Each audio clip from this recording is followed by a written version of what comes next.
What's going on, everybody? Product Probe Quick Reviews coming back at you with another knife review, and today we're looking at the Jabe's Cutlery Camo Handle Trailing Point knife.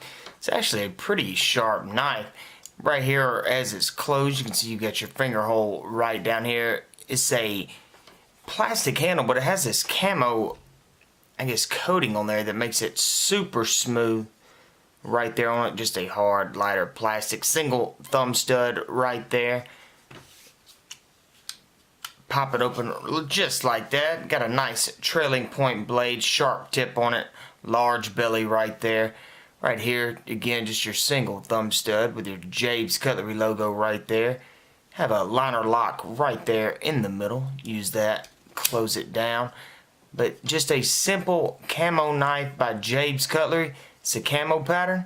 Again, single hand deployment, single hand close, no problems at all. So guys, I will leave the link in the description below if y'all want to go check it out, and I will see y'all in the next one.